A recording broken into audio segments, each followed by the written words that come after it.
Hello everyone, welcome back to my YouTube channel. இன்றைக்கி நம்ம வீடியோவில் எக் மசாலா கறி எப்படி செய்யலாம்னு பார்க்கலாம். ஃபஸ்ட்டு நம்ம எக்கை நல்லா வாஷ் பண்ணிவிட்டு அதை வேக வச்சு எடுத்துக்கலாம்.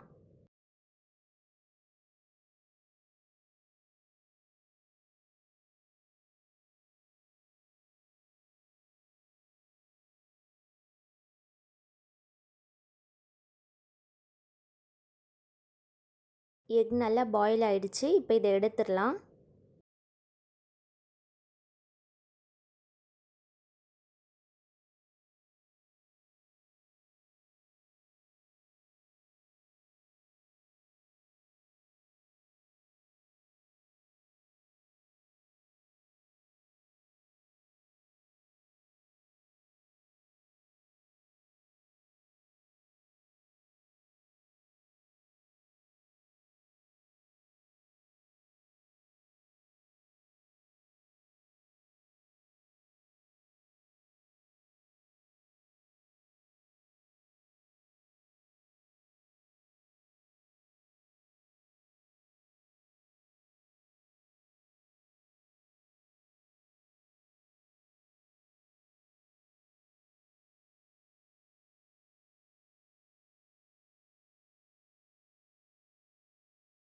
முட்டையை இந்த மாதிரி நல்லா கட் பண்ணி விட்டுக்கோங்க. அப்போ தான் நம்ம ஃப்ரை பண்ணும்போது மசாலா நல்லா உள்ளே இறங்கும்.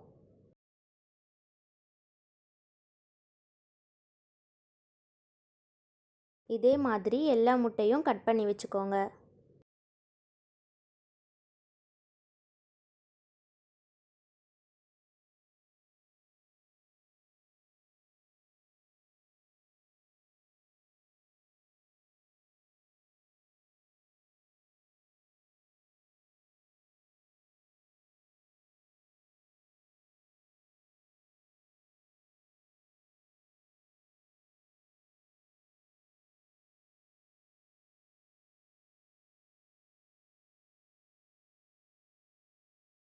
ஒரு பேனில் கொஞ்சமாக ஆயில் சேர்த்துக்கோங்க.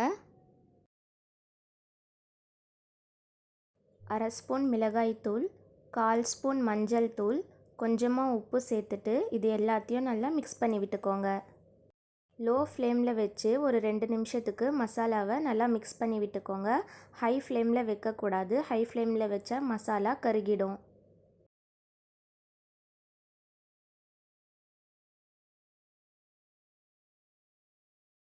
இப்போ நல்லா மிக்ஸ் பண்ணியாச்சு. இதில் நம்ம வேக வச்சுருக்க முட்டையை சேர்த்துக்கலாம்.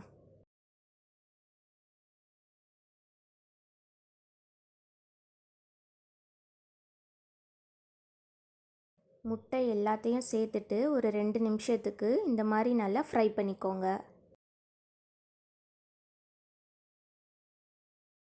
எல்லா இடத்துலையும் மசாலா நல்லா கோட் ஆகுற மாதிரி ஃப்ரை பண்ணி எடுத்துக்கோங்க. இப்போ இதை ஒரு பிளேட்டில் எடுத்து வச்சிடலாம்.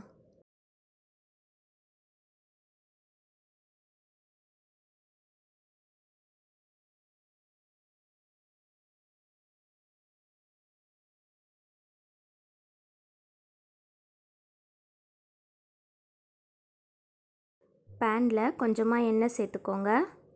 எண்ணெய் நல்லா சூடானதும் இதில் சின்னதாக ஒரு 2 பட்டை, 2 ஏலக்காய், ஒரு 3 கிராம்பு சேர்த்து நல்லா பொரிய விடுங்க.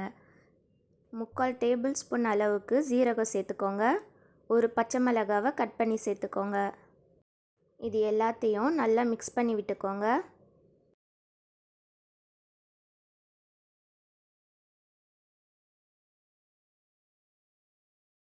மூணு சின்ன சைஸ் வெங்காயம் கட் பண்ணி சேர்த்துக்கலாம்.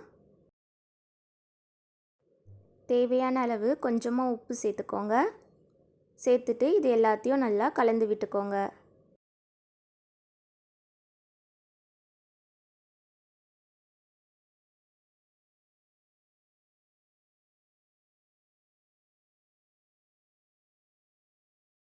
வெங்காயம் ஓரளவு வதங்கினதும் இதில் 1 ஸ்பூன் அளவுக்கு இஞ்சி பூண்டு பேஸ்ட்டு சேர்த்துக்கோங்க.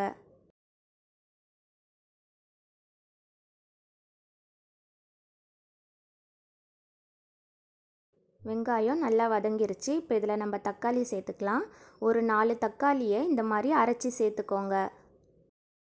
எல்லாத்தையும் நல்லா கலந்து விட்டுக்கோங்க.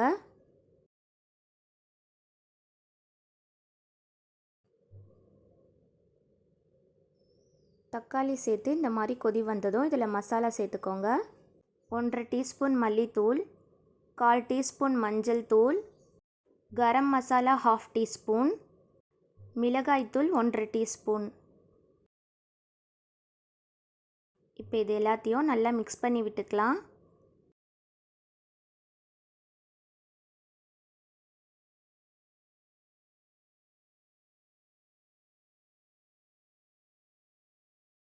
எல்லாத்தையும் நல்லா மிக்ஸ் பண்ணி விட்டுக்கோங்க. இப்போ இதில் ஒரு 1/4 கப் அளவு மட்டும் தண்ணி சேர்த்துக்கோங்க. தண்ணி சேர்த்து எல்லாத்தையும் நல்லா மிக்ஸ் பண்ணி விட்டுருங்க.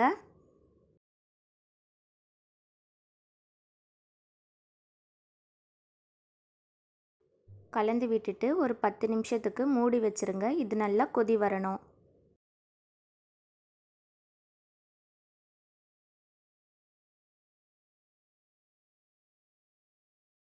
இப்போ நம்ம ஓப்பன் பண்ணி பார்க்கலாம்.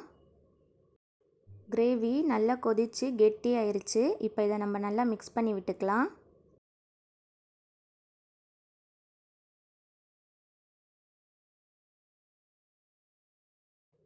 இப்போ இதில் நம்ம ஃப்ரை பண்ணி வச்சுருக்க முட்டையை சேர்த்துக்கலாம். லைட்டாக இந்த மாதிரி எல்லாத்தையும் கலந்து விட்டுக்கோங்க.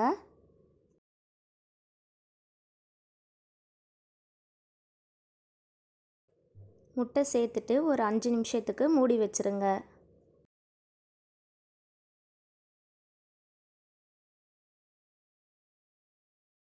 கிரேவி நல்லா கொதித்து திக்கான கன்சிஸ்டன்சியில் வந்துருச்சு. இதை லைட்டாக மிக்ஸ் பண்ணி விட்டுட்டு ஸ்டவ் ஆஃப் பண்ணிடுங்க.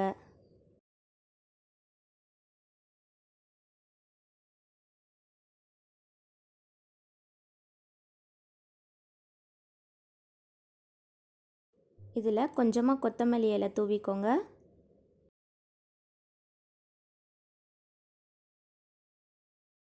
இந்த கிரேவியை நம்ம சாதத்தில் போட்டும் சாப்பிடலாம்.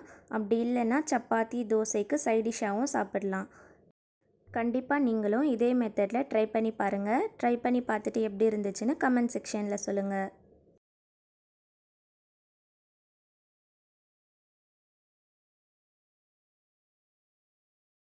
இந்த வீடியோ உங்களுக்கு யூஸ்ஃபுல்லாக இருந்தால் லைக் பண்ணுங்கள், ஷேர் பண்ணுங்கள். மறக்காமல் என்னோடய சேனலை சப்ஸ்கிரைப் பண்ணிக்கோங்க. தேங்க்ஸ் ஃபார் வாட்சிங்.